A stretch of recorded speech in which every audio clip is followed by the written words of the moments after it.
What is going on, guys? Welcome into WCW Revenge. How is everybody doing today? Let's go ahead and do a quick little check here. Let's just check a couple things over here. What is happening? Digital Dogs already getting off to a quick start. And all we need is 4 more of those, and we will be doing a podcast tomorrow. So hats off to Digital. Digital always supporting the channel. Really appreciate that, brother. Prime Time, what is going on, brother? Eagle Star making it in. Iffy and the Bay, Chili Anita, Sydney, and the rest of the Bay all rattling the bedazzled jawbones. What is going on? Vipero, what is happening? Jesse Jackhammer, welcome into the stream, brother. OTC, Roman Reigns, what is happening, my man? King Sam, how are you doing?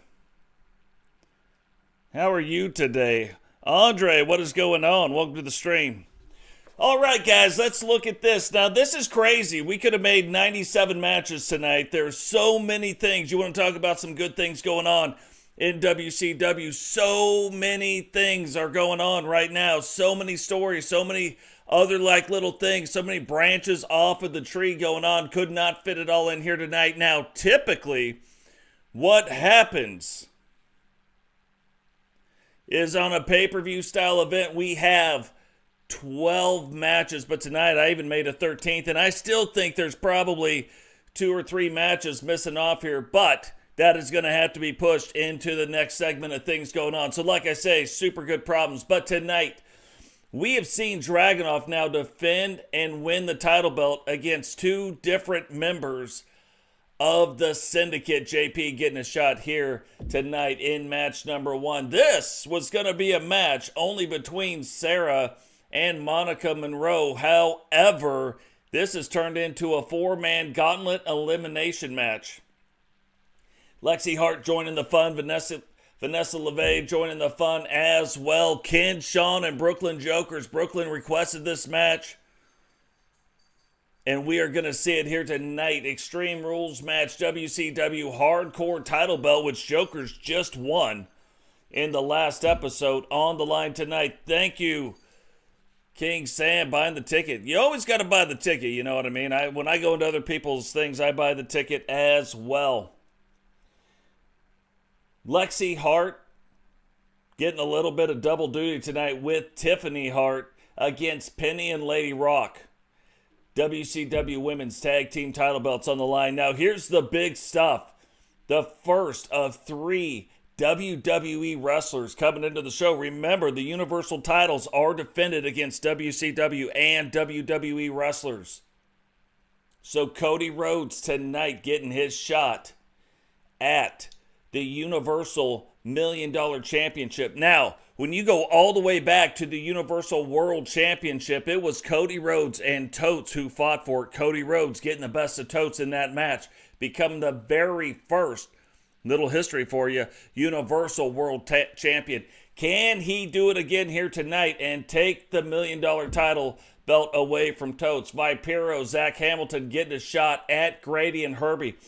2-on-2 tag team elimination match. So it's a normal tag team match, but it will be an elimination match. You have to beat both people.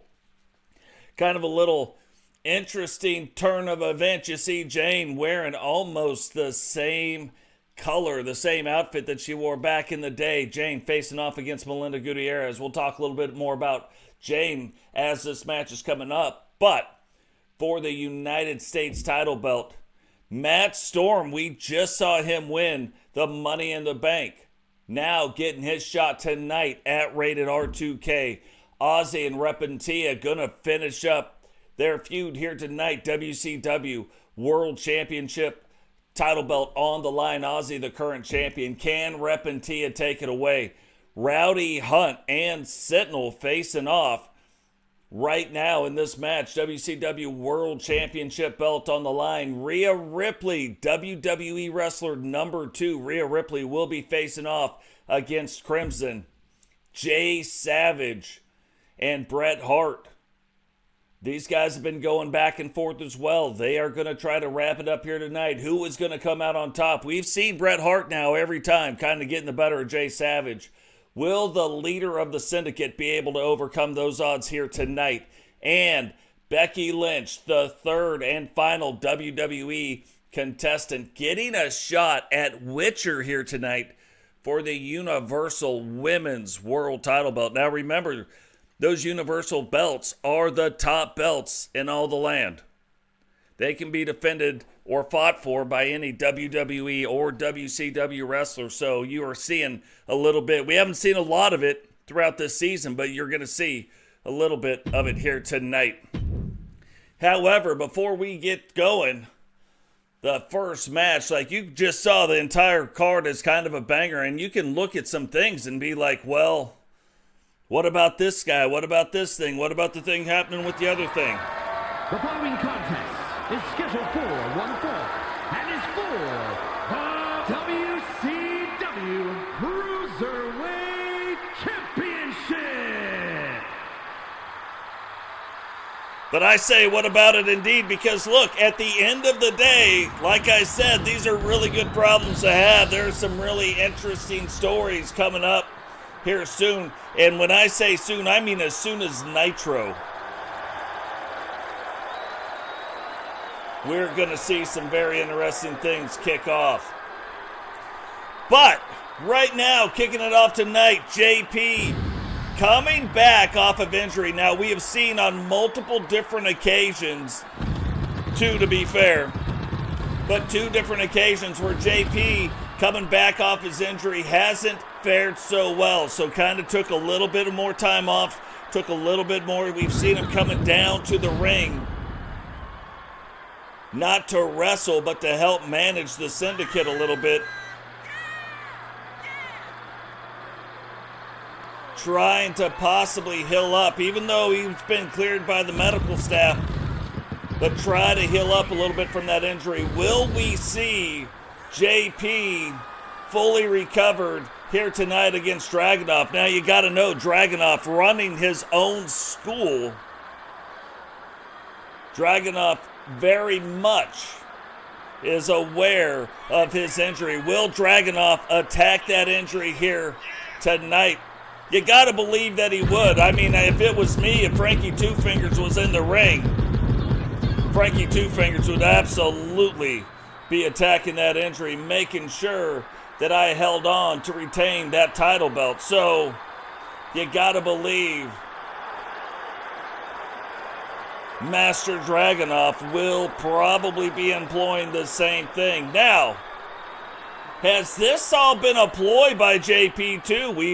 We have seen the syndicate come up with things. We have seen JP come up with many different things. Is this possibly a ploy where maybe he threw those last couple of matches to kind of draw Dragonuv in, give the champion a false sense of security until the title belt was on the line?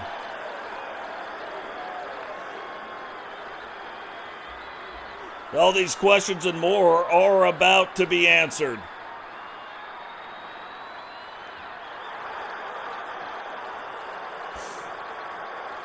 Now, you know when Dragonuv makes it down to the ring, one of the more favorite things is the dragon shimmy. So if you guys got to kind of start loosening up the shoulder blades a little bit, get them loose and ready to go. You know the dragon shimmy is coming.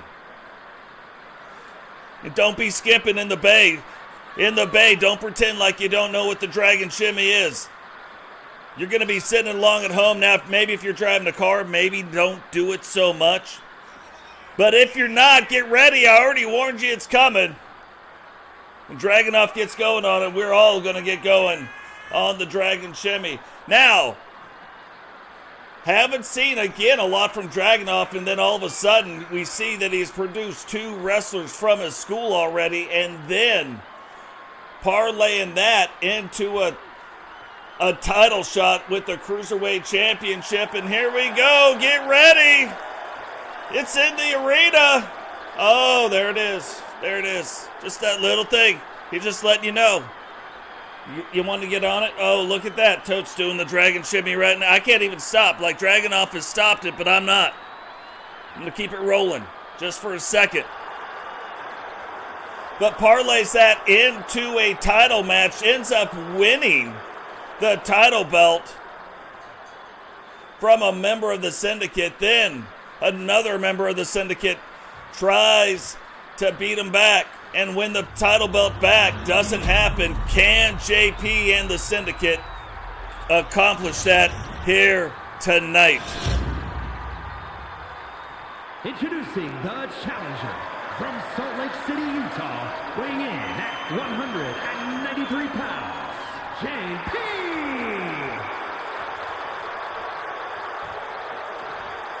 And his opponent from the edge of reality, weighing in at 198 pounds, the WCW Cruiserweight Champion, the Dragon. Now, one of the more amazing things about this whole thing is actually having 3 cruiserweights in one faction. That is not like just a cruiserweight type faction, because they are not. So having 3 cruiserweights in the Syndicate, absolutely amazing. And what's funny about this, recently we have started seeing a little bit of chatter where one of these guys, it's really kind of a race. We have never had a cruiserweight world champion. There has never been anybody in the cruiserweight division to win the world title. Think about that for half a second. These 3 guys, including, you could throw Dragonov's name in as the 4th, determined right now to become the one.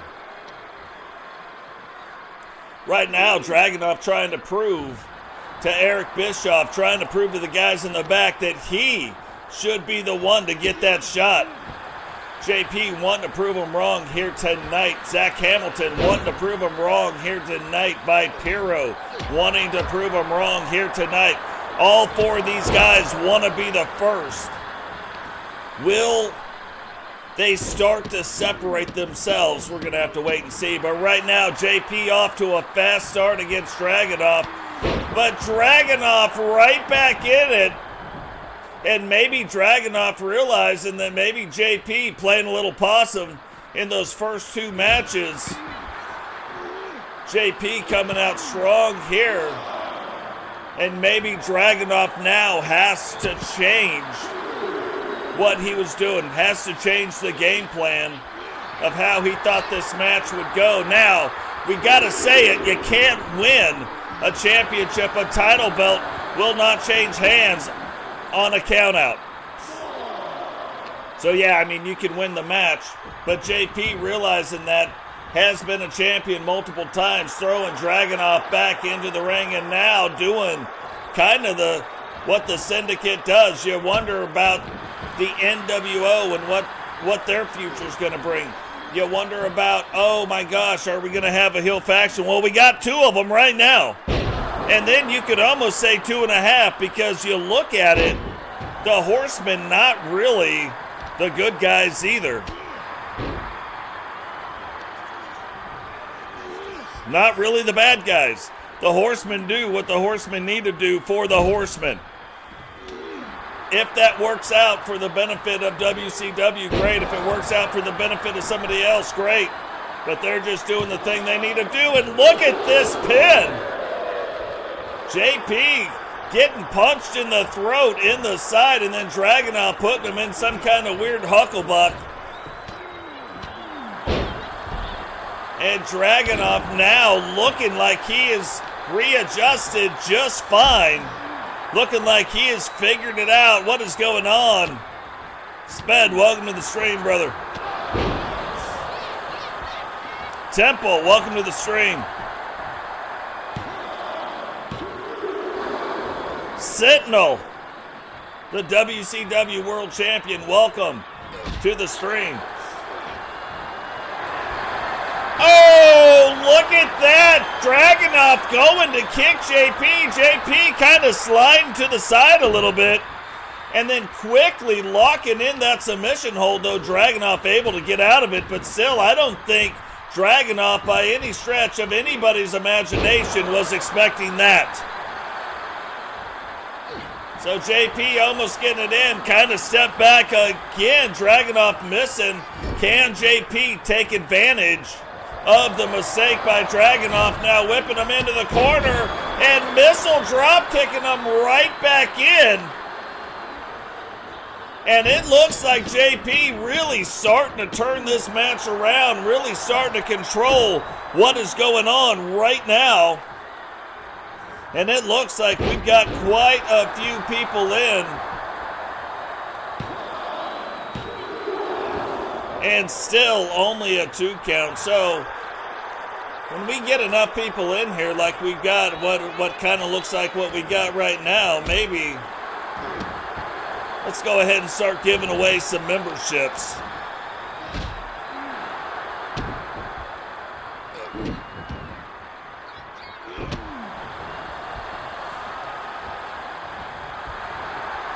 Oh, look at that. Before, we have only seen Bobby Hart really doing that.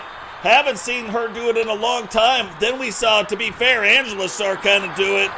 A move similar, not the same thing. And now Dragonuv, ever since starting that school, has come out with a couple other moves.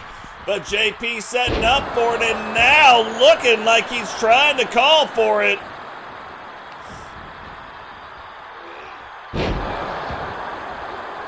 Hits him, rolls up the leg, 1, 2, and only a 1 count. Now earlier in the match, he had already drawn a 2 count, but right there, only drawing that 1 count.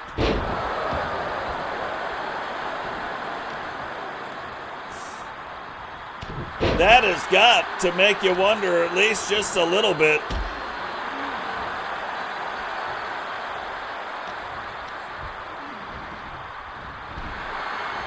And now JP turning it around, getting it fired up for himself as well.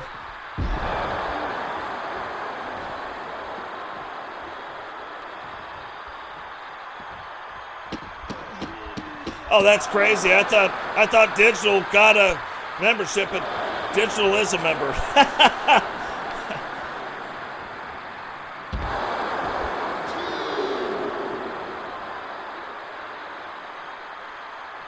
But definitely congratulations going out. Pony Gumdage used to be a wrestler in the WCW. Kedry, a current wrestler in the WCW, recently seeing him wrestle against Blaze McCoy.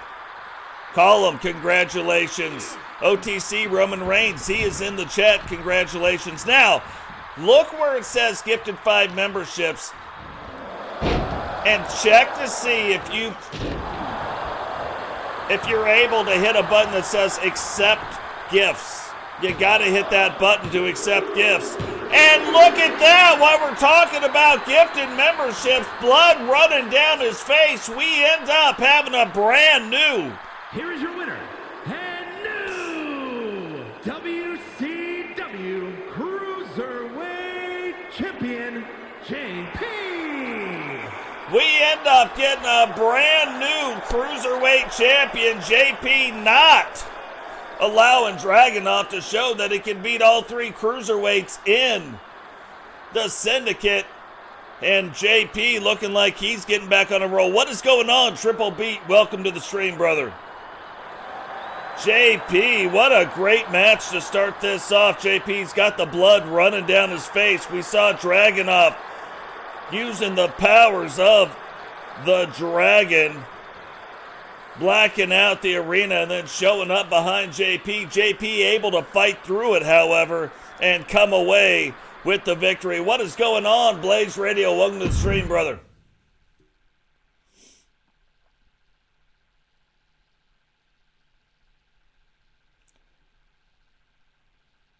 So what a great way to kick off the night. JP coming away with the Cruiserweight title belt again, and we've talked about this. JP says he's the greatest WCW Cruiserweight that we've ever had, and he's not lying. He's also the first 2-time Cruiserweight champion, so not only has he defended the belt the longest, but he has also just won back for the 2nd time the Cruiserweight title belt. The following contest is a gauntlet eliminator match The rules of the match are as follows. 2 superstars will start in the ring. At regular intervals, a new superstar enters the match. Elimination can occur anywhere in the arena. The match continues until one superstar remains, and that superstar will be declared the winner.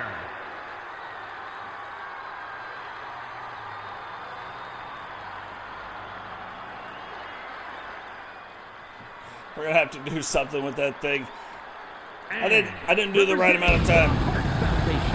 From New York, Lexi. I'm telling you, there's actually quite a few people not on the card tonight, like, that are getting ready to start some other things. So Sid is one of them. I'm really excited to see what goes on with Sid B's character here shortly. And a few other things too that we'll definitely talk about on the podcast.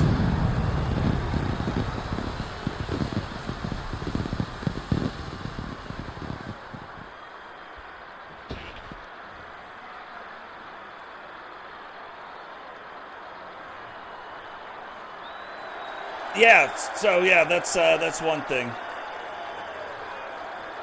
And representing the Gate Crushers from New York, one half of the Universal Women's World Tag Team Champions and the WCW Extreme Classic Champion, Serra! Absolutely freaky. The freaky tree, you know what I mean? Yeah, I'm with you. No, but there's a couple other. There is 2 matches on here that I debated, and I decided that what we would do instead is, starting on Nitro, kind of spin off in those other directions. That tonight we would kind of focus a little bit more on maybe even some conclusions. There are so many great storylines going on right now. It is unreal. And that, guys, a lot of that is all thanks to you guys. Like, that's thanks to you guys in the chat, you guys that are in the Discord doing the things. So it's absolutely cool. What is going on, Gav? Welcome to the stream. R2K, what is happening, my man? Welcome to the stream.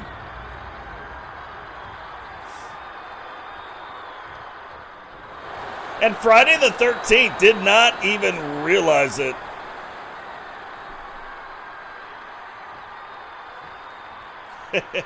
Hey, sometimes you gotta do it. You gotta tempt them, you know what I mean? I gotta dangle the carrots to try to get you away from Rex. And look at this. So again, we don't know what order these people are gonna come out in, but what we do know is Monica is the current WCW Women's Hardcore Champion. Serra right now getting off to a fast start. And look, to be quite frank, this is probably not the place Lexi Hart wanted to be in. We've seen a couple double bookings happening here recently from Eric Bischoff. We had never seen it, and then all of a sudden, in episode 1 of this season, we saw one. Then recently again, we saw another one. And now tonight at WCW Revenge, we see Lexi Hart all of a sudden getting a double booking. Her and her tag team partner will be going after the WCW Women's Tag Team title belts later tonight. But right now, Lexi Hart starting off a hardcore match. Is that going to play into that at all? Kind of makes you wonder, even, can Lexi Hart survive tonight? Definitely something to see. And not only did she do it, the last person that it happened to is the one she's fighting right now with Serra. Serra getting 2 shots at WCW Special Series title belts, winning one of them, losing the other one, and now getting her shot here tonight at the WCW Hardcore Championship. Serra now on the outside. If you guys haven't realized, it is still a hardcore style match, so the falls will count anywhere. Vanessa also will appear in this one, and Monica. Now, what order do they come out in? No idea. It is all random here tonight.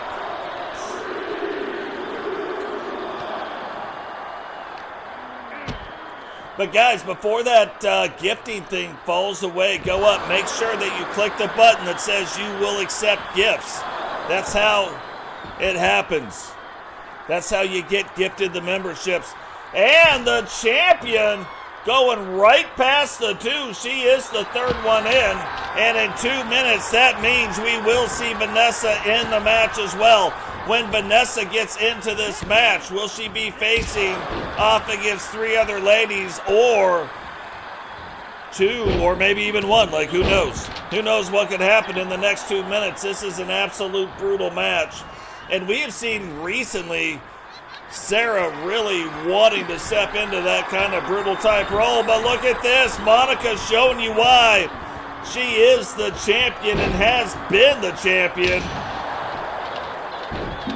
Able to defend her belt a record number of times.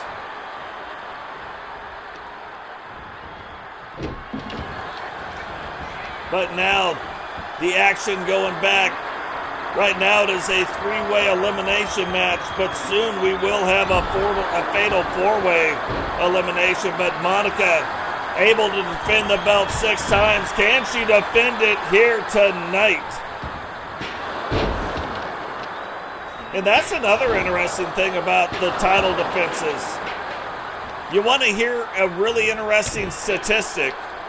This title belt has been fought for or defended at 4 pay-per-views. This is number 5. Monica is the only one to win this belt at pay-per-view events. She won at Bash at the Beach, where we first introduced it. She won at Halloween Havoc, won it back to become the first 2-time winner. Then she defended it at Sold Out, she defended it at Starrcade, and now putting that title belt tonight on the line at Revenge. Can she do it again? Don't have to wonder who it is, but definitely look at the strategy being employed. Now Lexi wanting to go out, Vanessa sees her, but Vanessa walking down to the ring, realizing that fighting for this belt, there is definitely some time, and time can be your friend. Monica, though, really getting after Serra, and took a foot upside her head. She took a foot upside her head. Monica absolutely on another level, and you thought, at least I thought, this would kind of happen. You saw the tag team of the Gatecrashers and the tag team of Triage Inc. kind of getting after it. The Gatecrashers winning, but winning on a double count out.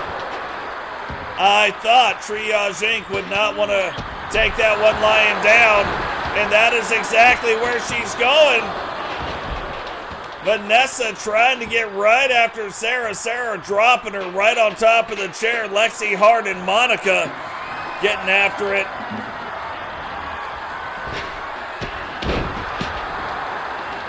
And Serra going, hooking the leg too. And that kind of makes you wonder right there, where Vanessa was going after Serra. Serra picks her up, drops her right on top of that chair, and oh, she's gonna smash her right down on top of the chair again. Bark Squad going after it, getting excited about whatever they're getting excited about, and it looked like maybe she's gonna do it right here. Flips her down and then flips Lexi right on top of the chair.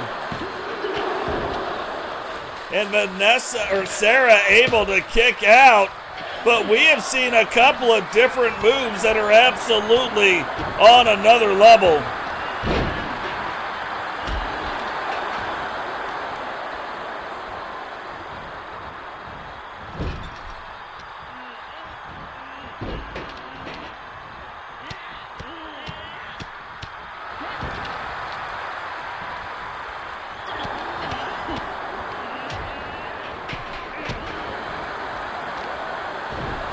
And now all 4 ladies still getting after it.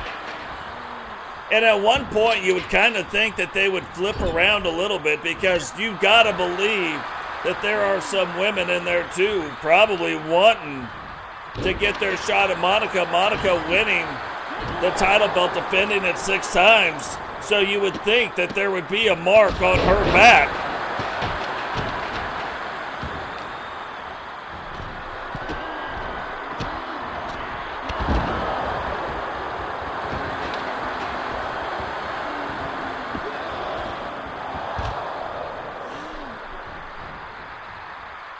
This time I'm going to fix this. It's going to be the same goal. Really, we only have to hit 4 or 5. We've already got the one from Digital that qualified. So I'm just going to put this back up so that we've got enough time to actually accomplish the goal. I know, Trixie gate crashers for sure. And now the Gate Crashers and Triage Inc. on the outside of the ring. The Hart Foundation and Monica Monroe. But look at this, little Trixie herself. Monica not having it though, trying to get back up, but able to kick out of it. 2, 3, and the Gate Crashers scoring a pin. Serra getting the pin on Vanessa.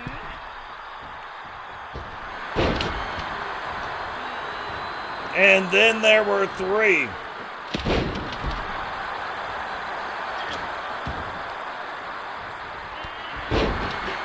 And Serra kind of on another level right now, trying to control everything that is going on inside the ring. What is going on? Ken Shawn, Soul, welcome to the stream.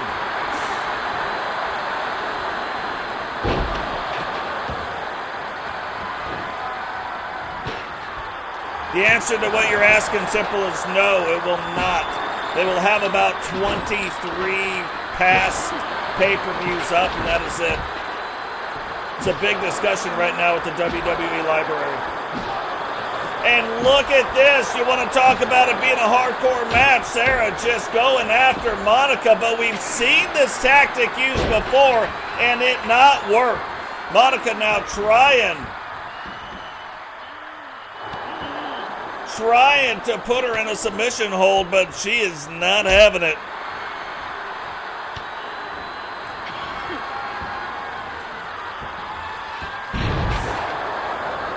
Yeah, but if we hit 4 or 5, we're good. Digital already hit the 1, so we hit 4 or 5 on this goal, we're good. I messed up by it was a 10-minute goal, and that's not how it's supposed to go. What is going on, Tammy? Welcome to the stream. So now, rolls up the leg, 2. And only a 2 count.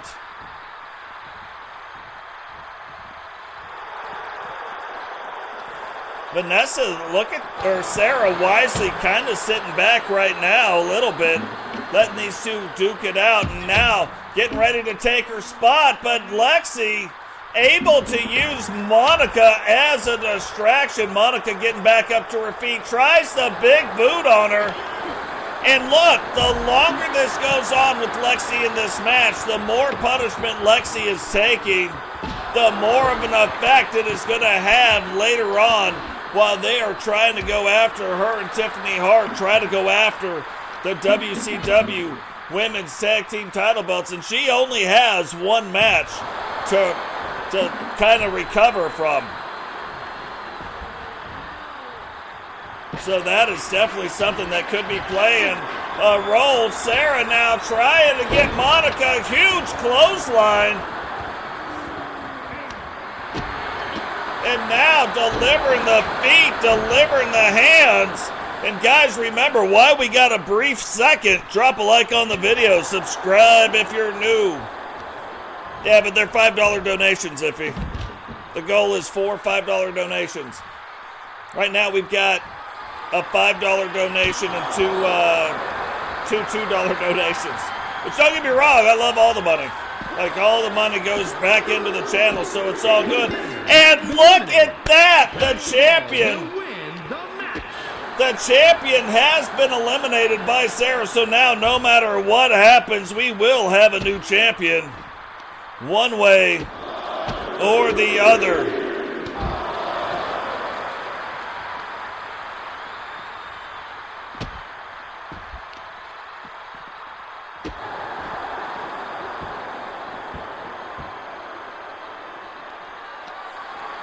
So Monica's reign coming to an end here tonight, and so far we have seen 2 matches, and the one thing we don't know what it's going to be, but we know we're going to have 2 new champions.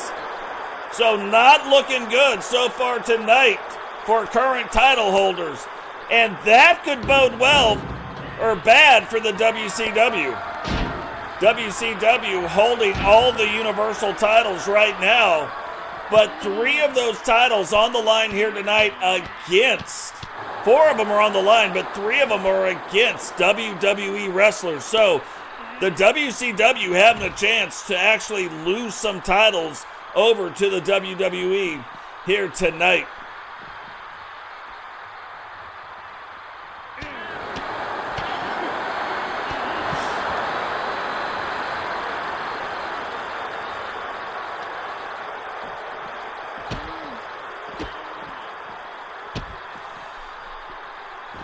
Well, I think you do.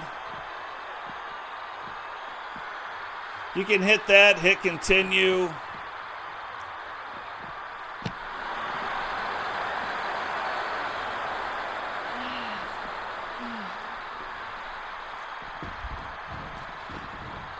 Look, just to tie it back up here. That way, it's got to be 4 or 5. This one,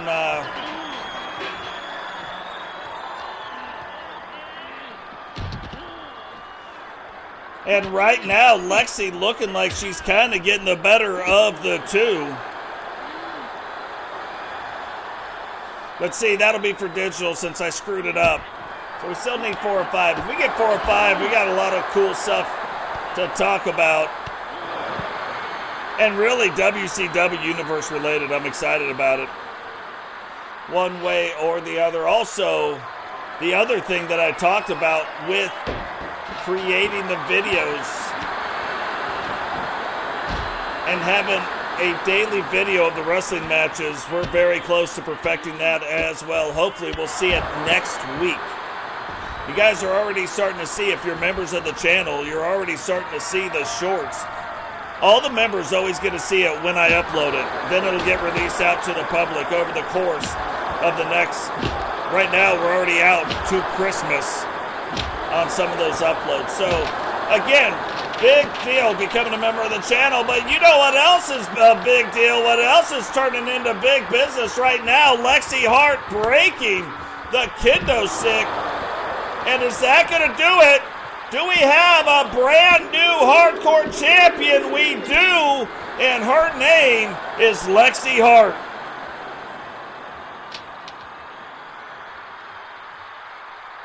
Here is your winner, and new WCW Women's Extreme Champion, Lexi Hart. Lexi Hart now absolutely crazy because Lexi Hart, the little fire plug that could, you know what I mean? Like one of the smaller wrestlers in the women's division, able to come away with the hardcore title belt here tonight. But look, we're going to see Lexi Hart here very shortly, and we're going to see her trying to win the tag team title belts, the WCW tag team title belts. We've only ever seen one person, and that is Heather D, have 2 matches in one night and win 2 title belts when she won the light heavyweight title belt and the TV championship. We saw Serra get her shot at winning 2 WCW Special Series title belts. Came up a little short. She won one, but then not the other. Tonight, we're going to see it. Can Lexi Hart do it? Can she win the hardcore title and then go on to face Penny and Lady Rock with her partner Tiffany Rock and see if she can win 2 title belts here tonight? Kind of crazy, but before we get on to that, this is one of these matches that have been a long time in the making, and a match requested by Brooklyn Joker, WCW Hardcore Championship title belt was on the line, or is on the line here tonight. Now, even if there wasn't a title belt on the line here tonight, this match was going to happen. Who is going to be the better of the Jokers? But Brooklyn coming away with the title belt puts that belt in this match. And is for the WCW Hardcore Championship.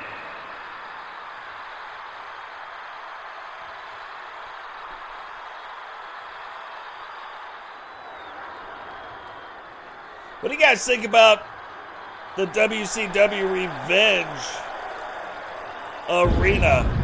Oh, look, this entrance, absolutely freaky.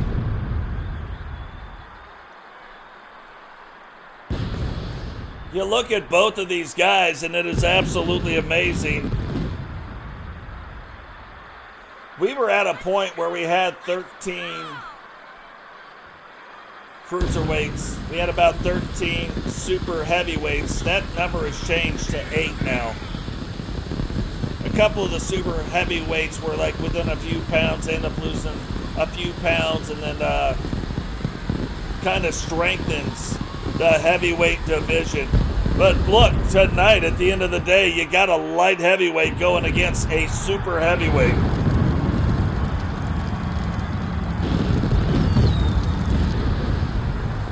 You saw these two guys put on an absolute banger of a match. Even though it was a 4-way, so like they got the other two guys out and then they finished off the match. That still took quite some time to finish out that match. But you saw those guys finish out the match and put absolutely crazy match. One of the best. Like from that point on, you could almost have called it the match of the year. Will we see that same thing here tonight? Will we see now that we have a title belt on the line, like they needed it, but now that there is also a title belt on the line, will we see maybe even the next level happen?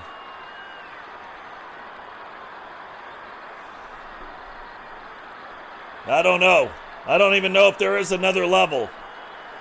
But I have a feeling these guys are about to show us if there is or if there isn't. But now Brooklyn Joker's making his way down to the ring.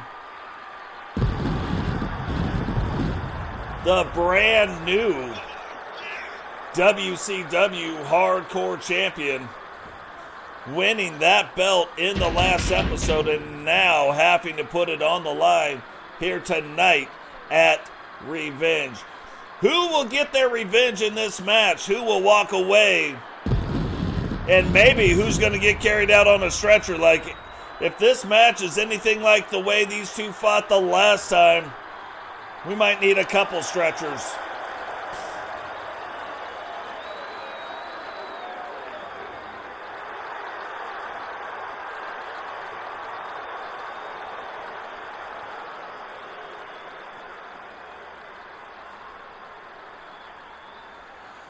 Which, don't get me wrong, I mean, as far as the donations go, as long as it ends up where it's supposed to end up, $5.25, as long, like even the $2, as long as it ends up there, we're still doing it. You know me. 240 pounds, the Clown King Shawn. If it's close, we're doing it. From Brooklyn, New York, weighing in at 333 pounds, the WCW Hardcore Champion, Brooks Lane, the Punisher.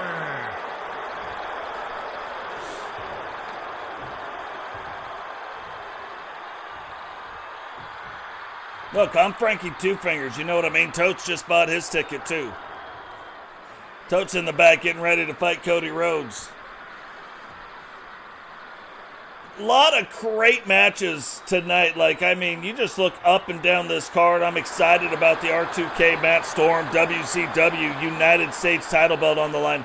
I'm excited about the Jane versus Melinda match. I think that is going to be an absolute crazy match. We'll talk about a little bit more of that and what is really going on there. A lot of news coming out of that match on Jane's side. But before we can get into any of that, we do not want to overlook this match. Again, like I said, could have been the match of the year between the two of these guys. And you can see right away Shawn getting after Brooklyn and not acting like he is a smaller wrestler, getting right inside the defenses and already pulling out some stuff. These guys would go back and forth so many times, hitting each other with all kinds of things. Shawn able to get out of that, but you can see, well, look, Sped said forget it.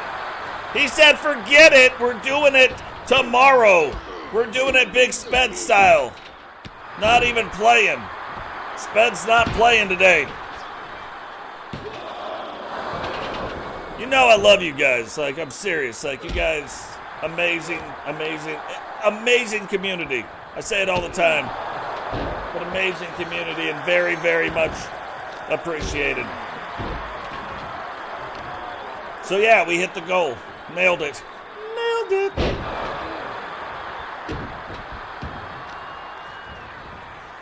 But Brooklyn Joker's now getting it turned back around.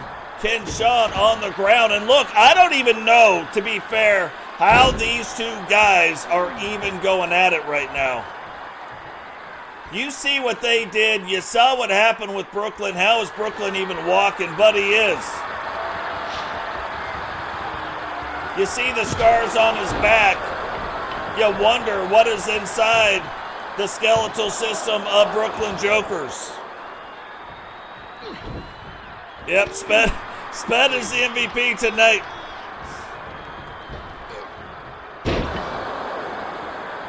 Sped is the MVP for a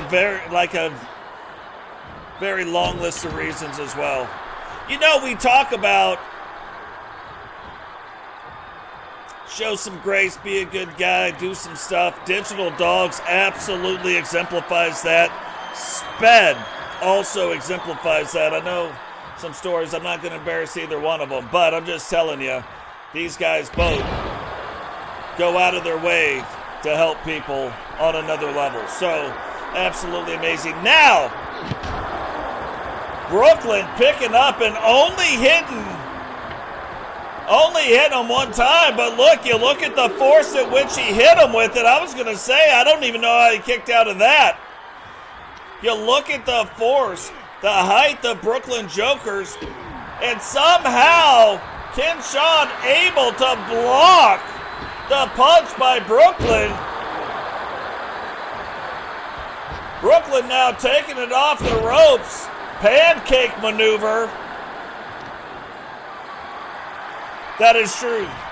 Iffy throwing a big party for Sped. And I'm sure Anita can tell you, not all the people survive an Iffy party. There ain't no party like an Iffy party, you know what I mean? And look at that, somehow uses, and like very wisely uses the weight and momentum of Brooklyn to get him up and over there, and bam, bam, bam, picks him up. Is he gonna roll up the leg? Do we have a new champion? And we do, but then you've got to wonder right now at what cost. You saw Shawn. And new WCW Hardcore Champion, the Clown Shawn. You saw Shawn take that shot right in the midsection with the sledgehammer. And you got to believe right now, Shawn probably not even realizing the extent of maybe some internal injuries that he had. You look back to the Monday Night Nitro match, we talked about that, and then tonight, and then getting also chokeslam, but then almost going and operating on another level, almost like unconsciously his body Like maybe the lights are off.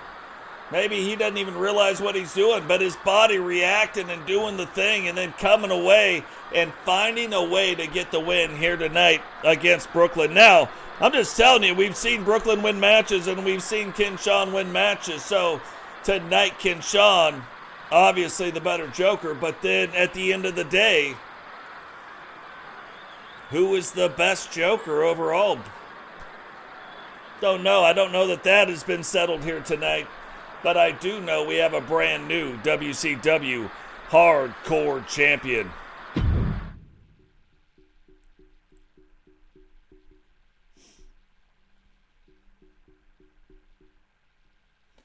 So we just got done watching 2 hardcore matches on another level. And then we've seen Lexi Hart, brand new champion. JP, the brand new Cruiserweight champion. Ken Shawn, the new champion.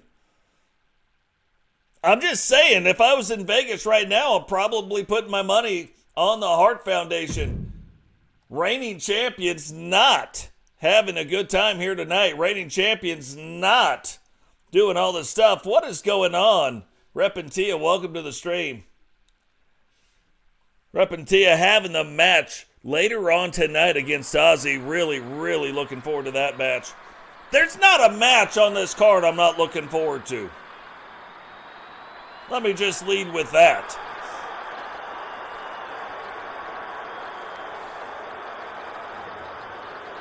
Lexi Hart already, look, she's like, I won the belt. She's already bringing it down to the ring. Tiffany's like, hey, we got to get ourselves some gold here tonight too. Tiffany wanting to earn some gold herself here tonight. And I started the party early, you know what I mean? We all know what's in this cup. This is the hydration cup.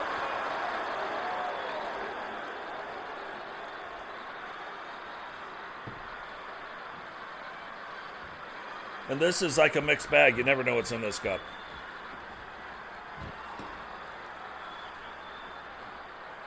And this is my coffee cup. You guys just saw the 4 cups I drink out of every single day, period.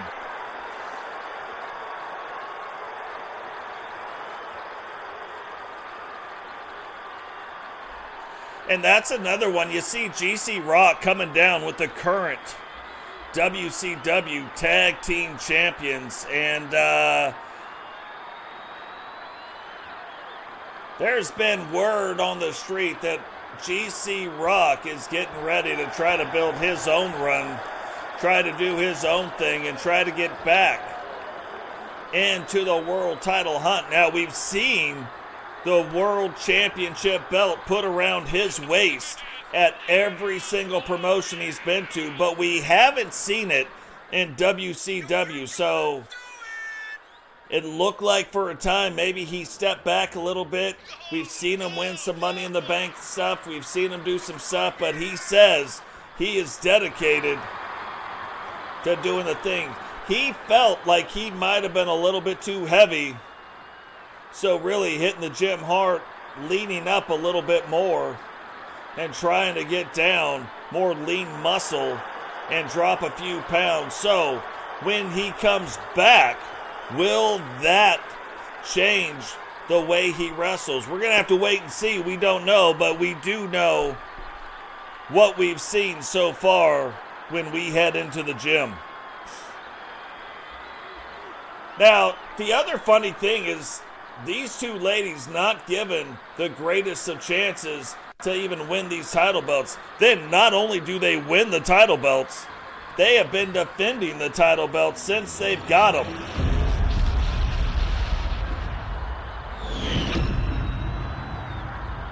The following contest is a tag team match set for one fall and is for the WCW Women's World Tag Team Championship. Introducing the challengers, the WCW Women's Extreme Champions, the Hart Foundation. And their opponents, the WCW Women's World Tag Team champions, the Red Faction. Yeah, if you guys don't know who that is Repentia in the chat.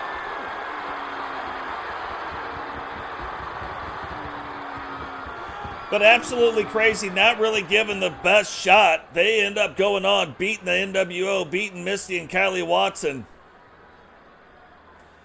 Then defend against Tiffany and Lexi. Then defend against Melinda and Vanessa.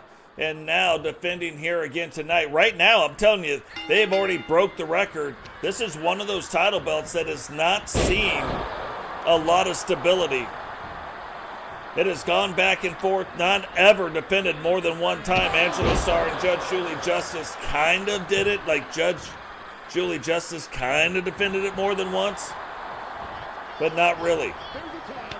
We've seen a lot of people win it and lose it and win it and lose it and win it and lose it, but we haven't seen somebody just win and then dominate the women's tag team division. Now that says as much about the women's tag team division as anything. Not being able to hold on to the belt because of the level of competition. Absolutely crazy. Now we know later on tonight we're going to see Bret Hart facing off against Jay Savage with the Universal World title belt on the line, and a big boot coming over. And again, we've already seen Lexi wrestle in an absolutely brutal match. She started off the match. Now Serra eliminates the first two, and then Lexi finds a way to eliminate Serra at the end. Now we got quite a few different things going on, but now Lexi, you can see, winning the hardcore title and now wrestling that hardcore, kind of living the hardcore life, even though she's only had this belt for about 15, 20 minutes. But now already saying she's going to live the hardcore life, and she's doing it right now.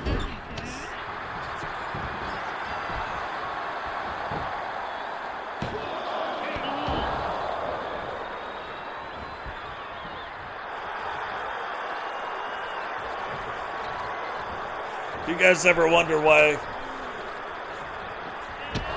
Ep.80 is the moderator of our Discord? You can almost call her like the female version of Totes. I'm just telling you. Kind of funny. Can't be mad. If a spade is a spade, then that is what it is.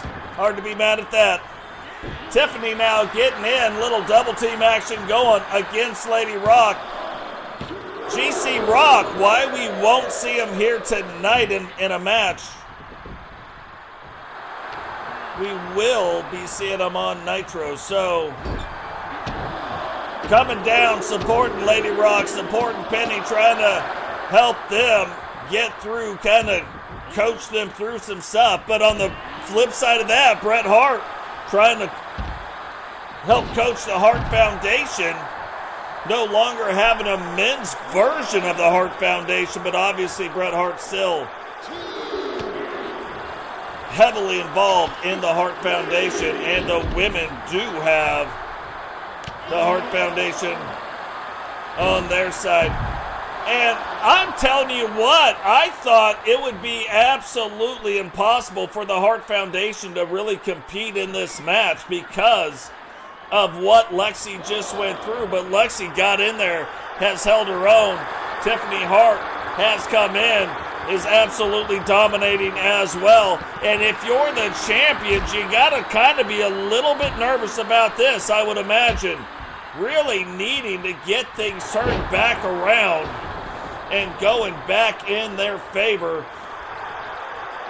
Lady Rock started playing it up to the crowd. Tiffany Hart sees it, jumps right back in the ring.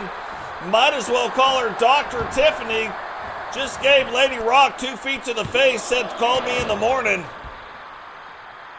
I'm going to keep you under observation, but Lady Rock able to kick out in 2.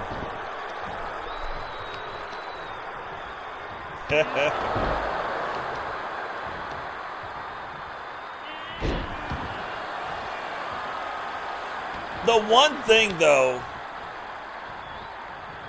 the one thing tonight, we got to take a shot for Totes. When you guys are out partying it up, we got to take a shot for Totes.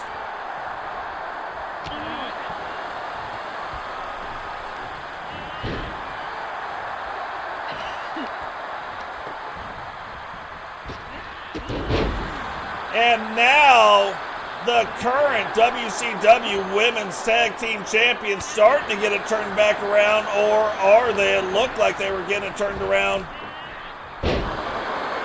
But Tiffany Hart able to stop that right in its tracks as well.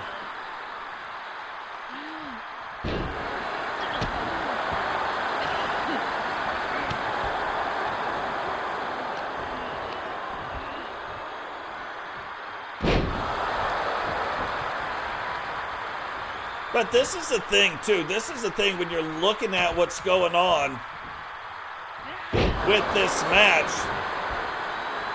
Penny and Lady Rock can get into the match very quickly. And remember, we have seen, and you guys all know what the finishing move is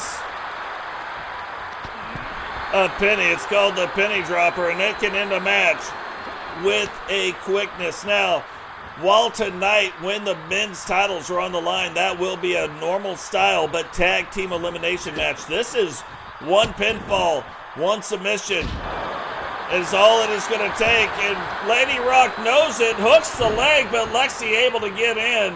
And it looked like the referee was over there talking to Bret Hart. Maybe about the price of tea in China, I don't know. But talking to Bret Hart about whatever he was talking to him about. But the one thing he wasn't doing was his job, his job.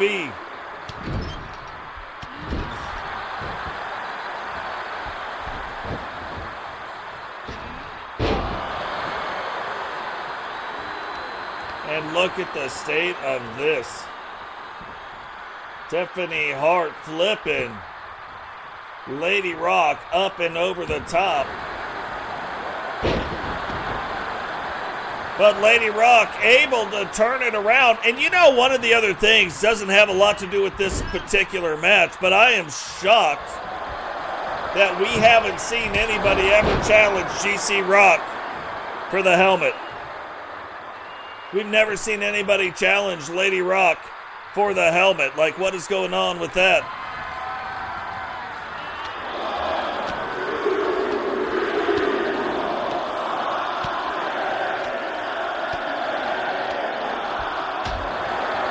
Here's what's funny, and you would think that all I did was drink, right?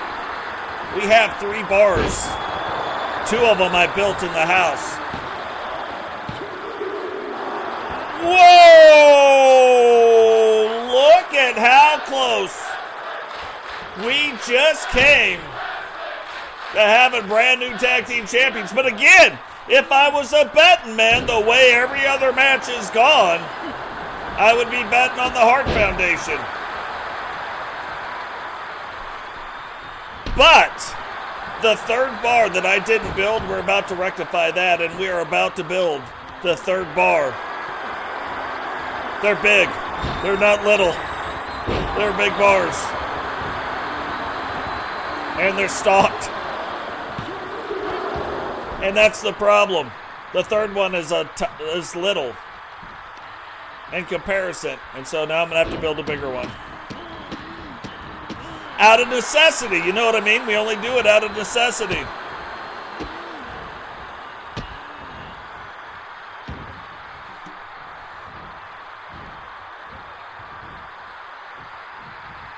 Yeah, yeah. Faux show. So right now, absolutely shocked. Almost ended the match right there. Lexi really trying to end it, but unable to do it. So the absolute will and determination right here shown by Lady Rock, able to kick out of 2 different pins. Lexi going to get her tag team partner in. Lady Rock trying to get back to her feet. Thought she was going to go and then went to give the old kick right upside the head to Tiffany, unable to do it. 2, 3, and we have brand new WCW Women's Tag Team Champions. Here are your winners, the Hart Foundation. That is one of the more mind-blowing things right there. Lady Rock going to hit her finisher on Tiffany. Tiffany able to stop it, turn it around, belly-to-belly suplex, and driving her into the mat, finally knocking the wind out of her and coming away with the tag team gold. So Tiffany Hart, only the second person in the history of the WCW, and it's only ever happened on the women's side, ends up coming away with 2 title belts here tonight at WCW Revenge.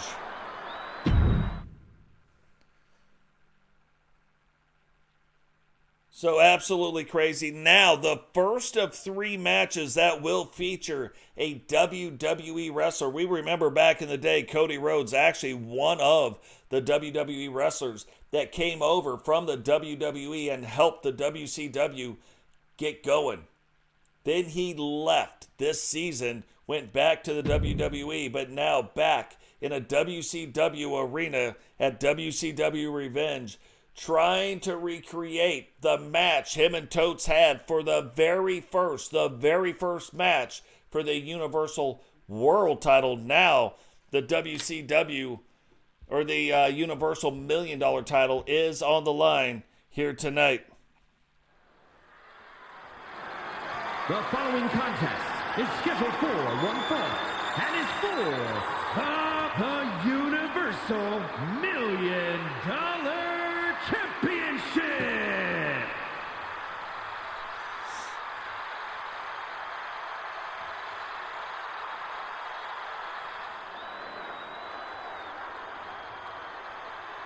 You know, looking at the last match, Lady Rock probably kicking herself just a little bit. There was that one little moment there at the end where she could have got in Penny, and I totally get it.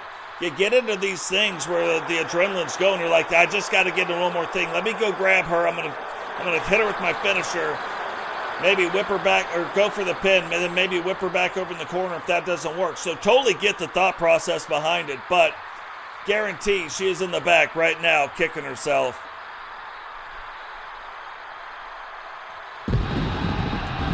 Probably wishing she went in. And you saw like the little hesitation, almost went in, tagged in Penny, but then changed her mind and went another way with it. Now Cody Rhodes returning to the WCW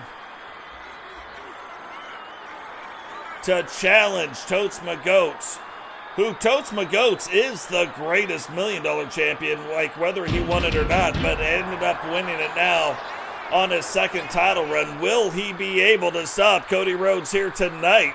Or will Cody Rhodes take this title belt back to the WWE with him?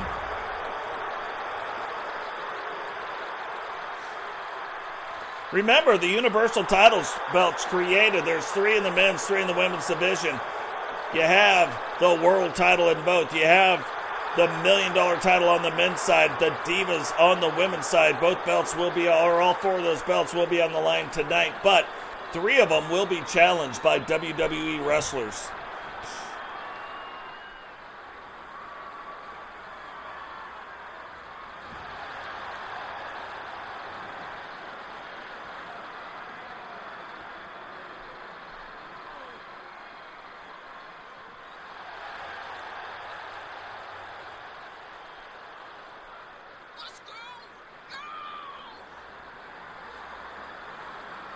So Rowdy later tonight having his own match. Melinda later tonight having her own match.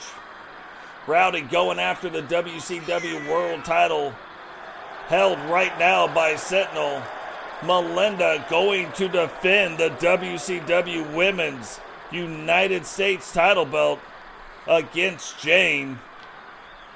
But before we get to any of that, maybe coming out here getting a feel for the arena, getting a feel for the atmosphere, while Totes, McGotes, and Cody Rhodes put on a show for the crowd here tonight. Which one will come out with the $1 million title belt on their shoulder?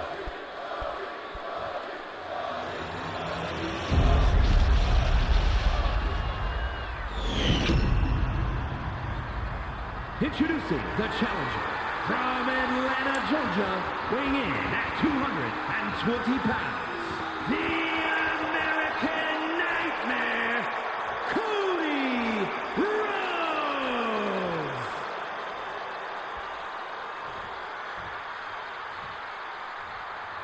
And his opponent from Huntsville, Alabama, weighing in at 258 pounds, the Universal $1 Million Champion and one half of the Universal World Heavyweights Tag Team Champions, Frankie the Reaper Fingers.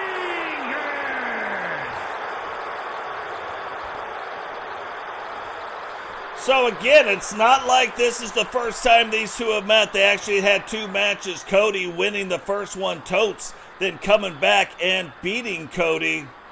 So this is almost like the rubber match. But in this rubber match, the Universal $1 Million title belt on the line.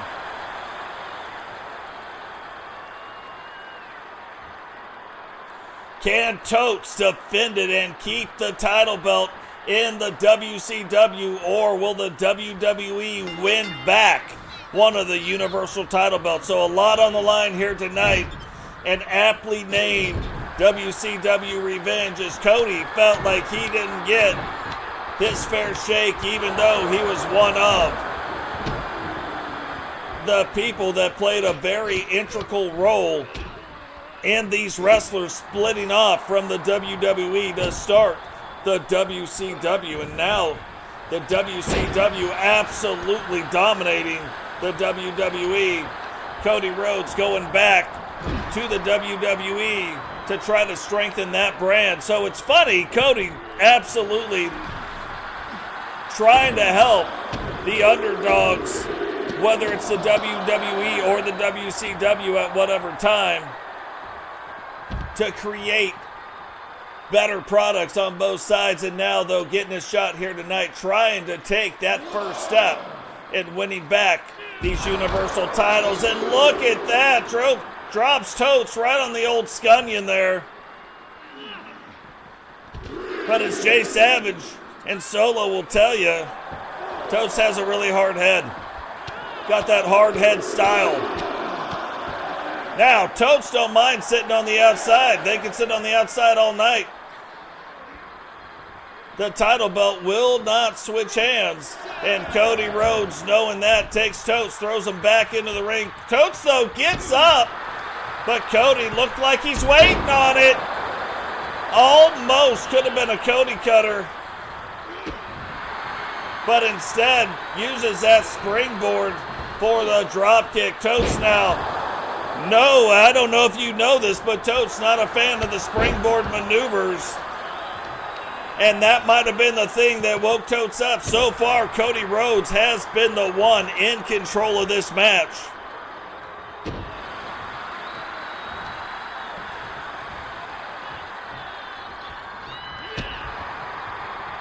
Totes trying to turn it back around, but Cody bringing it right back. And look at this. Looked like Scarlett might have been trying to say something to Cody Rhodes. Instead, takes off that turnbuckle. Totes takes him to another one, drops him, hooks the leg, one. And only a one count. And look, you really wouldn't expect anything different. Little early on in the match, both men still trying to fill things out. But you can see with the referee replacing that top turnbuckle pad, you can absolutely get disqualified. But even with the disqualification, even with the count out, the title belt will not change hands. So Totes, a member of the Horsemen, I'm here to tell you, he doesn't care how he retains the belt as long as he retains it. 1, 2, and taking a pedigree from Cody Rhodes. Totes able to still kick out in 2. Cody keeping the offense going, keeping his foot on the pedal. And now talking to Scarlett. Totes using that to his advantage. Hitting him with a DDT. 1, 2. And now both guys up to a 2 count. And it looked like, oh, Totes went to lock it in, misses it. Cody ducks it, hits him with the Cody. And somehow Totes kicks out in 2. Not sure, thought we had a brand new Universal $1 Million Champion. But somehow Totes able to kick out in 2. And it's funny, we would have saw here tonight as well. We would have saw the Universal Tag Team title belts on the line. Now incoming. Totes McGotes hits Cody with the extraction. And somehow Cody kicks out of it. So now both guys able to get in a finishing move. And both guys able to kick out of those same finishing moves. Totes now takes him back into the ropes, swinging spaghetti neck breaker. Looking like he learned how to do a little dance or something, and trying to show off his dance moves.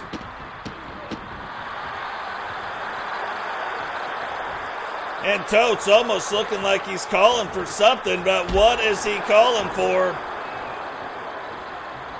Cody trying to get back up to his feet, and Totes trying to take him out, but Cody Rhodes able to flip him up and over. Totes waiting on him right there. Cody too fast. A jumping Russian leg sweep.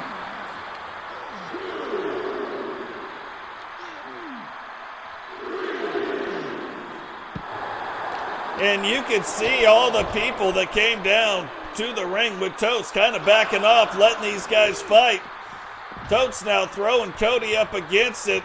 Referee's count is up to 5. Cody Rhodes back on his feet. And Totes waiting for him inside the ring. Cody going to swing and trying to swing again. Totes catches him riding dirty, splits him open.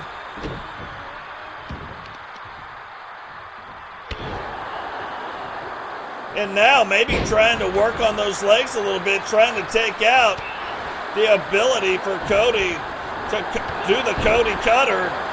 Referee almost got taken out right there, but instead gets out of the way, and it looks like Totes went to lock it in, but Cody reverses it back around, and Monroe SpaghettiOs, we might have a brand new $1 Million Champion too. And somehow Totes kicks out of 2 of them. How in the world did he kick out of 1, much less 2? And Cody, you can see the frustration on Cody right there. Cody trying to do some stuff. Totes now taking Cody, whipping him into the referee. Whipping him back into the ropes again. And are we going to see? No! Cody blocks it, and back and forth these guys go. Cody going down, hitting Totes in the peaches, and we know one thing. If you want to beat Totes, go after the peaches. He may have a hard head style, but he does not have the hard peaches style of wrestling. Cody now gets him, suplex, and that suplex brings him into the center of the ring. Totes trying to cover up.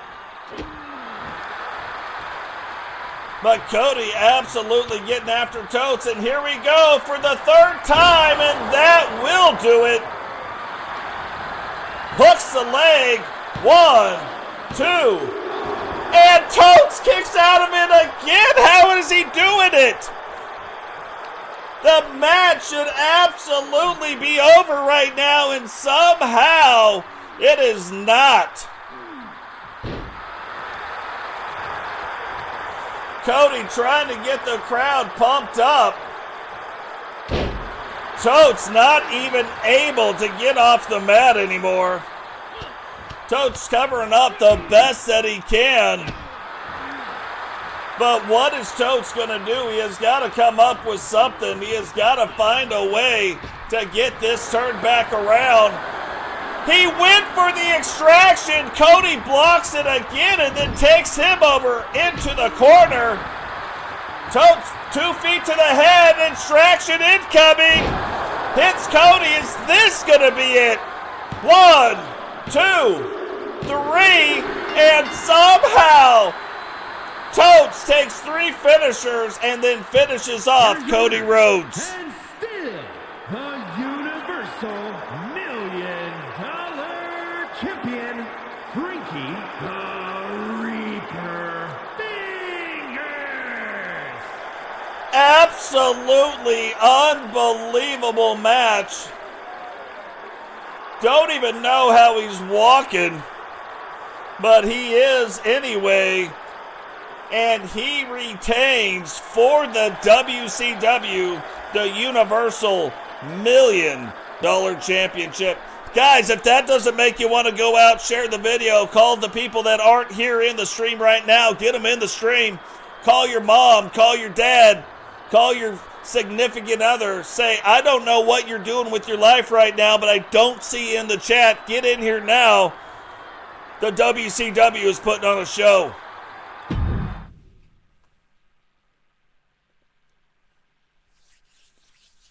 Absolutely crazy, but from one great match to the next one, we have seen, and Totes the first one tonight to actually defend a title belt. So we know it can happen now. Now we know it's possible.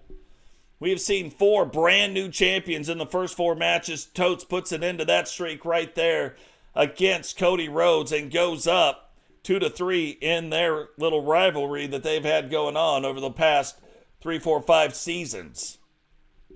But now Vipero and Zack Hamilton, escorted down to the ring by the leader, Jay Savage of the Syndicate, will be going on with the WCW World Tag Team title belts on the line in an elimination tag team match to see who can bring those title belts home. What is going on? JP, thank you, my man. Welcome. I know you're here, so I don't even know where the welcome's coming from. But yeah, JP, brand new champion here tonight. The greatest WCW Cruiserweight champion in the history of the world. And all you got to do is ask him. He'll tell you. He'll let you know who it is. But the Syndicate not having the best of luck as of late before this all started. But right now they've already won and they've got a chance to bring 4 title belts home. 2 in this match right now. Obviously, tag team title belts. There's 2 of them, right? JP bringing home the Cruiserweight title belt. And later tonight, Jay Savage getting a shot at the Universal World title belt currently held by Bret Hart. So lots of crazy stuff going on. And I dare you to find the match that's not good on this card.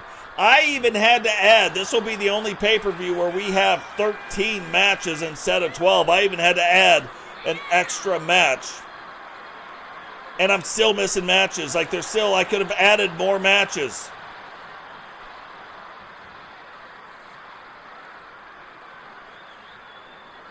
That is the craziest thing about all of this.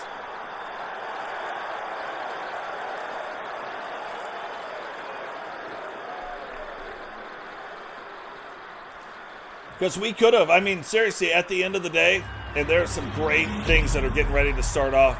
There are some great things that are getting ready to happen storyline-wise.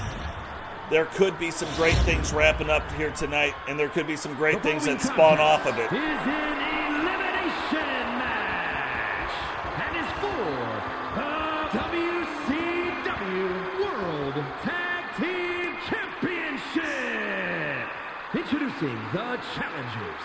At a combined weight of 405 pounds, the Syndicate. And their opponents, at a combined weight of 449 pounds, the WCW World Tag Team Champions, American Alpha.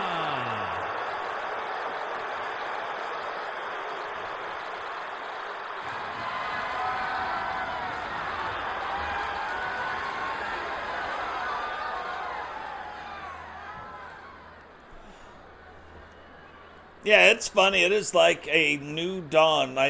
Starting even with this match, we fixed some of the light heavyweight versus heavyweight. Like, we had too many of certain weight classes, so with some of the wrestlers, we fixed them a little bit, which I'm serious that it didn't require something big in most cases. There's a couple that it did, but we didn't change the style because they already look a certain way,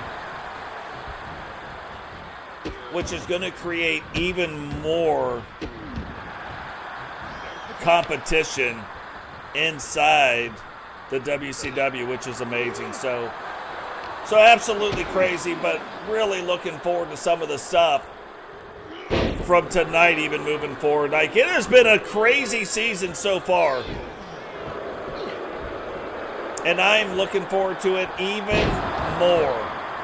Now, right now, American Alpha 2, the current champions, getting off to a pretty fast start here tonight against the Syndicate. Now, the Syndicate has been on an absolute roll. Can they continue that roll? Or will we see something else?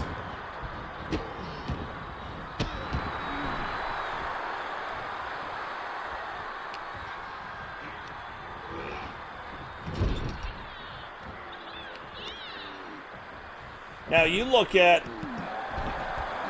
how these guys have gone about handling their business. If they win tonight, if American Alpha 2 can win tonight, they will break the record for most title defenses. You look, SC Jumpman and Milkman defended it 5 times. Cecil and Kempty defended it 3 times, and now Herbie and Grady have defended it 5 times. So this could be time number 6 if they can find a way to beat American Alpha. Or their American Alpha. They can find a way to beat the Syndicate. But again, the Syndicate, 4 title belts on the line here tonight that they can be walking out. So you've heard them talk about it. We've seen them say this where, hey, that things haven't been going their way exactly. It has already changed in the very opening match of the night. Can they find a way to keep that ball rolling? And then if they can, what does that do to Jay Savage and Jay Savage's mindset going in to a match against Bret the Hitman Hart with the Universal World title belt on the line? You want to talk about moving some things around, getting on a roll. That changes the whole outlook. That changes the whole landscape of wrestling if the Syndicate can find a way to not only bring home the WCW World Tag Team titles, not only the WCW Cruiserweight title, but also the Universal World Championship. It is the only Universal title tonight not being challenged by a WWE wrestler. Now, Vipero getting back in, and you can see kind of a really good move right there, and he hooks it in. He's got the constrictor. Herbie has got to get in to get that broken up, and he does.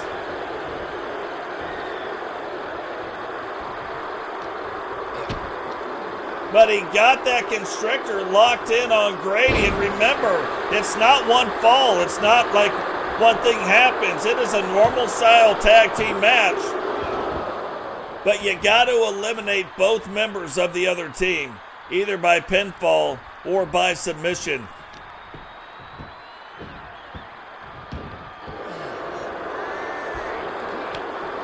I wish they did too. I have a funny feeling they don't. Or the ones they're watching aren't the right ones.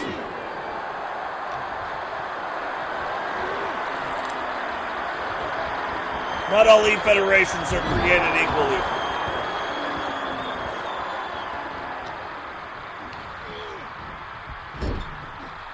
So look at this. Now Grady thought he was going to maybe get Herbie tagged in, have a little double team move, little double team action going on there. But instead, Zack able to fight through it right now. And now hooking it up, walking him over to the corner, almost a cruiserweight version of an old school move that was done by The Undertaker. Grady finally getting Herbie tagged back in, and I gotta tell you, seeing Zack and Herbie go after it, kind of almost one of those Dream style type matches, and Zack not even waiting, jumps through the ropes, Hurricane Rana, and drives Herbie into the ground on the outside of the ring. I think if they did watch E-Federation styles like here, Blaze, Solo, Temple, I think if they watched the E-Federations, Brian, if you guys haven't gone and checked out Brian too, go check him out. He runs E-Federation as well. R2K runs an E-Federation. But go check him out. And they saw this is the thing that keeps your game alive 365 days a year. I think maybe they would focus on different things to keep this going. And what? Zack Hamilton does not make it in time, and Zack Hamilton gets disqualified, gets eliminated by countout.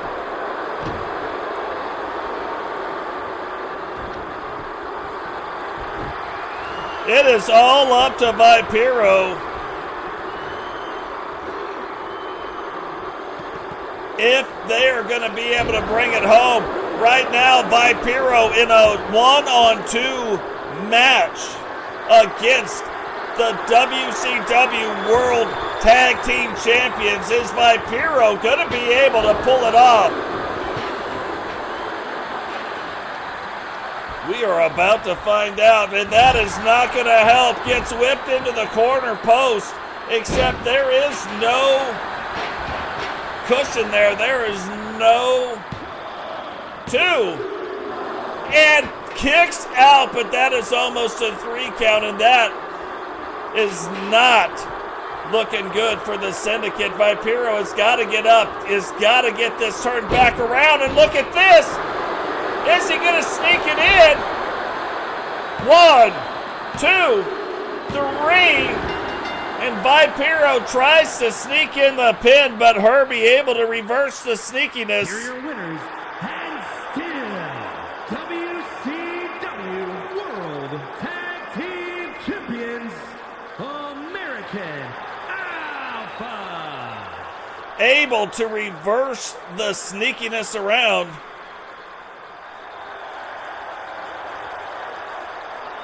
And come away retaining their title belts.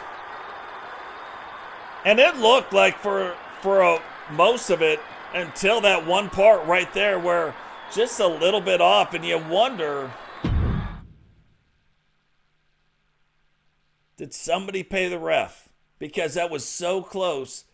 Most of the time he waves that 10 count off, but there he goes. He uses that and uses it to get the elimination. And from that point forward, all of a sudden, it started going downhill quick. Vipero tried to kind of sneak in a move and get a quick pin and to make it a one-on-one match. Herbie able to reverse that back around and then go on and retain the title belts.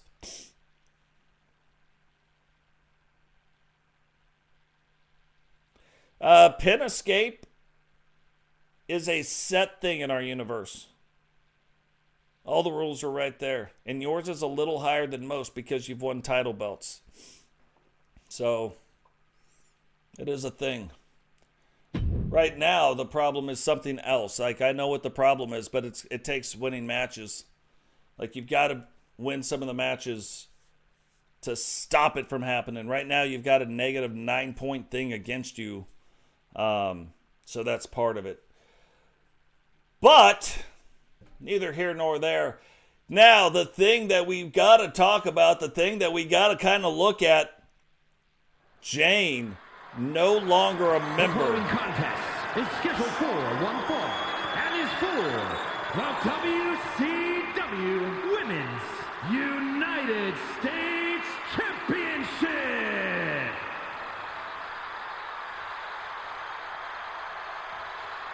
But Jane no longer, even though you see it up on the thing, but no longer a member of the Order of the Phoenix.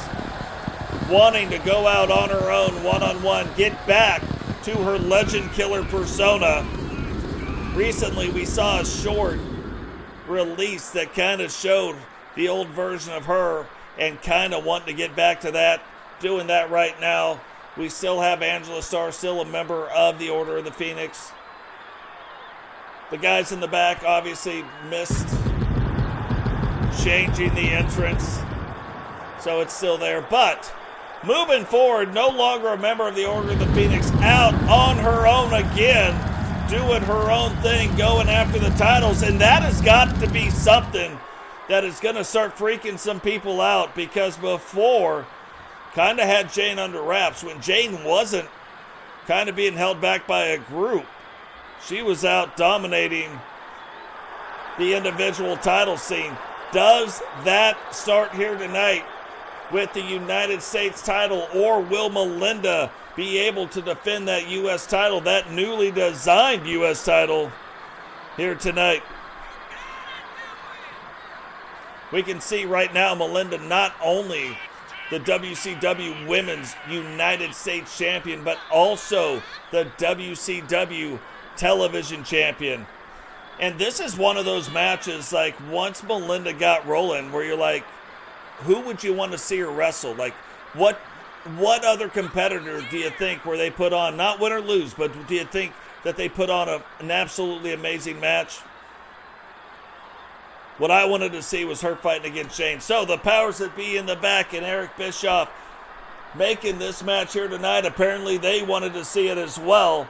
And Jane, in her very first match away from the Four Horsewomen, away from the Order of the Phoenix, getting her shot at the WCW United States title.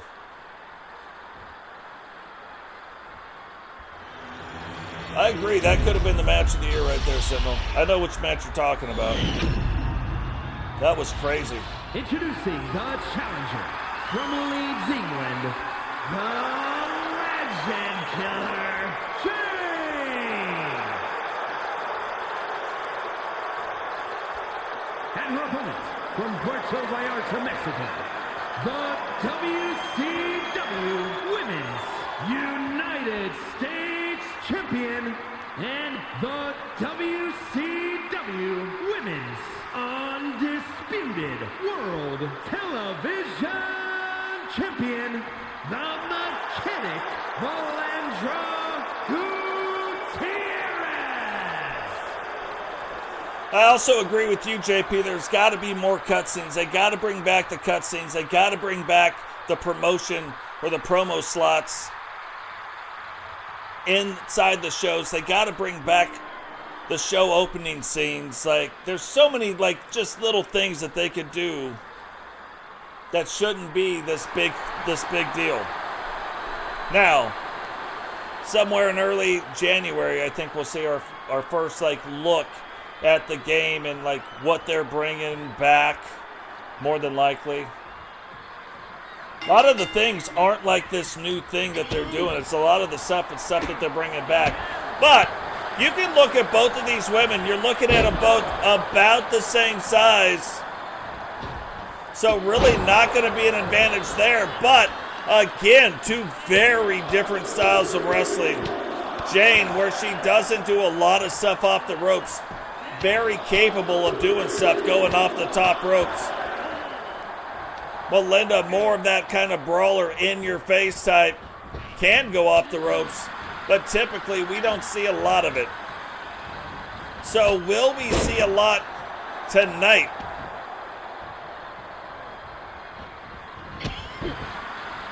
And look at that, crawls over into the corner, sets Jane up. sucks her in and then able to reverse it back around and get back in control of this match. Now taking it to the outside. Referee starts his count, so we gotta say it. You can win the match, you just can't. The title belt will not change hands on a count out. So when you're looking at it from that kind of an angle, typically the champions don't care. You want to fight outside the ring, you want to do this, you want to do that. Champions are like, whatever. Because outside the ring, they can't lose their title belt. So that's where it starts coming back and being put back on the shoulders of the challengers, of the contenders for those title belts, to get the wrestler, keep them in the ring, and not let them get out of the ring and cause a count out one way or the other. And remember this too, we know Effie has got the Fafo Slam. We know Melinda, that is what she's going to hit you with. Jane has the last answer, Mary Jane, and has this nonchalant pin. And I'm telling you, not a way you want to go and lose. You don't want to lose to that nonchalant looking pin.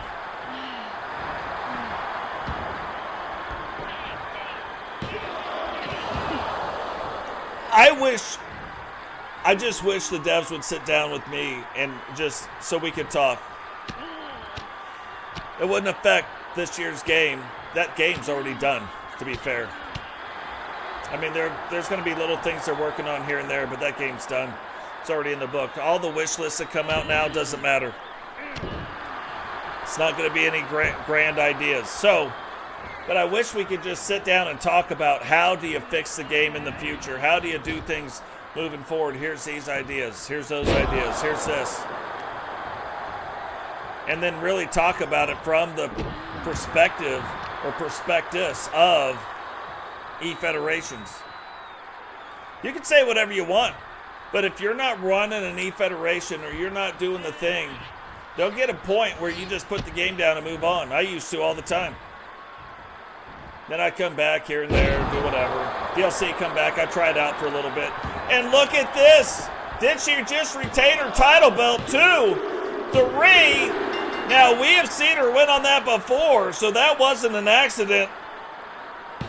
Here is your winner, and still WCW Women's United States Champion, the Mechanic, Melinda G. And I got to tell you what, if you are in any of the women's divisions, you better be scared. Now, in the beginning, we saw Effie kind of having problems getting some traction, having some problems getting a footing in any of the divisions. And then when she won the television title belt and then got the shot at the U.S. title, all of a sudden she's off and running. She came in here, like you can look right now, not a lot of sweat going on the body. Not a lot of sweat coming off the brow. She went out there, absolutely handled her business. And if you're one of the other champions, you're holding the women's world champion, you better pray that she keeps holding on to these belts. Because if she's not, maybe she's coming after your title belt. Maybe she's got her eyes on some other things. So every Thunder, now we didn't see it this week on Nitro because of the pay-per-view coming up, because of all the different stuff. We didn't see the television titles get defended. It's rare when that happens, but it happened this week. But next week on every Thunder, as long as she holds the television title, you're going to see her wrestling and defending that title belt. Which means that on Nitro, you almost got to see her defending the United States title belt, and then you get to see her defend it here tonight. So now, moving on into the men's division. Now, look, I got to tell you, I had this as a completely different match, but with what Matt Storm did, winning the Money in the Bank briefcase, Eric Bischoff giving him his shot here tonight at rated R2K.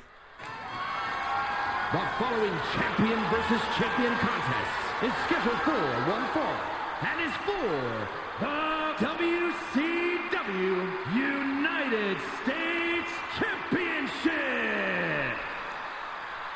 But giving him a shot tonight against rated R2K, who has been on a monster run with the United States title belt.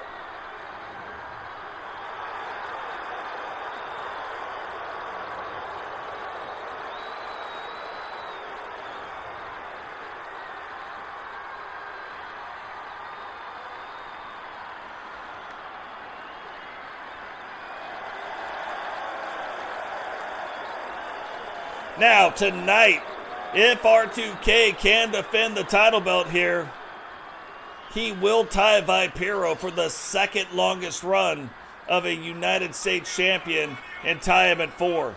Number 1, obviously, in the number 1 slot, a little bit farther than that, Totes McGotes defending the United States title belt a record 11 times in a row. But having a shot here to tie for that second position and keep building the resume. I told you when he came in, I was like, I got a feeling there are going to be some big things coming from Matt Storm.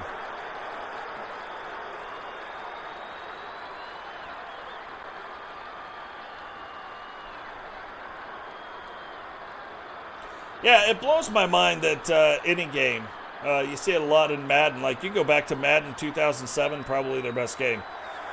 And now you look, if you would have told me back in the day, back in 2007, that Madden wasn't going to keep getting better, I would have been like, you're crazy. Like, how's that even possible? That doesn't make any sense.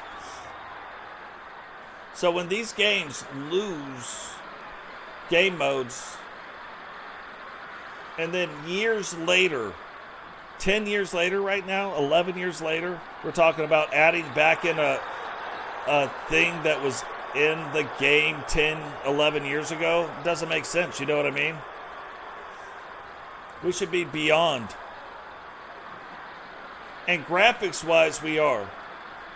But the game mode, how it works, it doesn't make any sense. The way they built the first games doesn't make any sense. Like, that could be a podcast all by itself, to be fair. But, and that's what I want to talk to him about. I'm not the guy that's like, oh yeah, I want to talk to you, fixed universe mode, yeah. I know why you can't fix it. Let me tell you how you could fix it. A little outside the box thinking. Let me give you some ideas.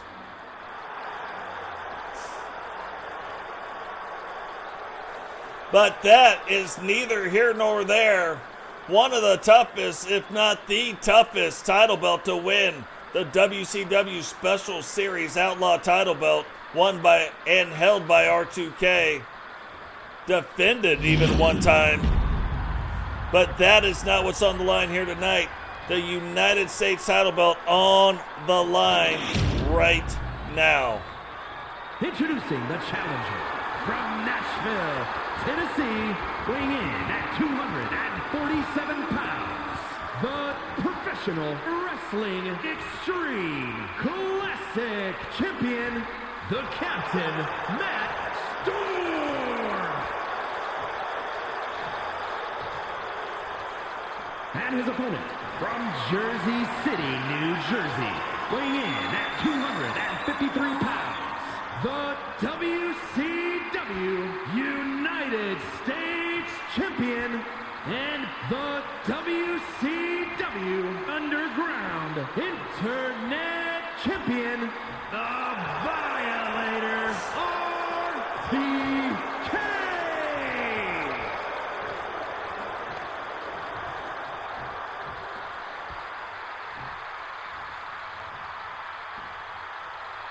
It's funny, if you look at the thumbnail, it is a thumbnail of WCW NWO Revenge. The game.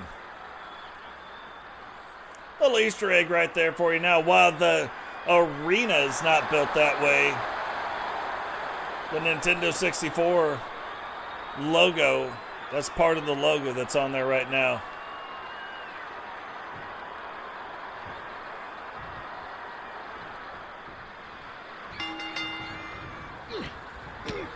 But here we go. Kind of your champion versus champion. You look at what Matt Storm has been doing. You look at what Rated R2K has been doing. And you look at it and it's like R2K is further along in that arc, but Matt Storm now starting that same type of arc, doing it a little bit differently than R2K, but both of them starting in the WCW Special Series title division, winning different titles, but winning titles in that division. Can Matt Storm keep it going? Now he's won the Money in the Bank briefcase, but can he win a WCW title belt right here? Can he bring home the United States title. Definitely going to have to wait and see. Now, what's crazy, and you see already split open. Now, that's not necessarily a new thing for R2K. We have seen him bleed quite a few times, but usually at the point he gets split open, he takes over the match and starts to dominate. Are we going to see the same thing here tonight?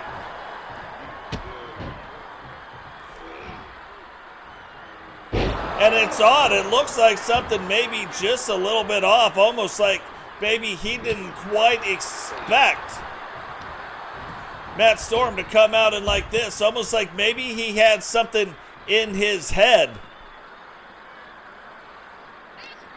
Like the match should be going this way or that way, and then Matt Storm came out kind of blowing that out of the water, and so maybe a little bit taken back. We've seen it happen tonight already in another match. Could that be what's going on right now? And if it is, can R2K recover in time to get back into this match? And this is another thing, much like Melinda on that rocket ship in the women's division, like Witcher on that rocket ship in the women's division. Rated R2K is on that rocket ship. Matt Storm is on that rocket ship. So again, if Matt Storm does find a way to win here tonight, whoever wins that world championship, I'm just saying, you might want to watch out, because you know R2K will be coming for it without a doubt. But R2K right now looking like he's starting to get back in this match. And again, still moving a little slower than we have seen him in the past, but that doesn't mean that he can't get this turned back around right now. And he has got a moveset where he can even the score up very, very quickly. Picking up Matt Storm, bringing him, dropping him down on his head too. And almost getting a 3 count right there. Didn't expect to see that. But R2K, if you thought he was out of it, he is right back in it. Doing his thing, but that isn't to say Matt Storm isn't in it either. Matt Storm picking him up, dropping him on his head, grabbing the leg, 1. And R2K kicking out in 1. So we've seen a 2 count, we've seen a 1 count, and Matt Storm went to grab him.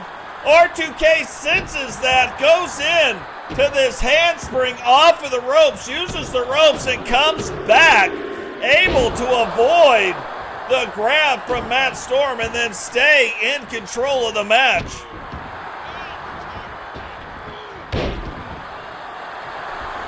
Going now, hooks the leg, 2. And again, another 2 count coming out right there. Now Matt Storm split open as well, so both guys split open in this match already. You see the blood running right down the center of the face of R2K. You see it running down the side of Matt Storm's head. And still only a 1 count.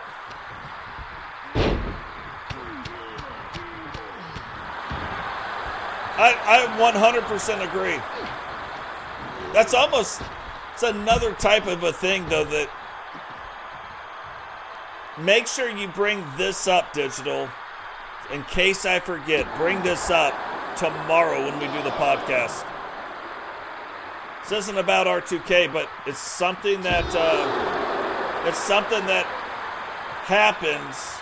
And if you're a new content creator or a creator that wants to grow, it is something we should talk about and something you need to do right now.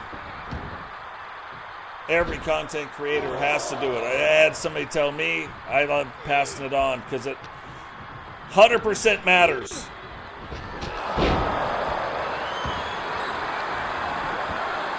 And now hooking the leg, 3, and we have a brand new WCW United States Champion. Here is your winner and new WCW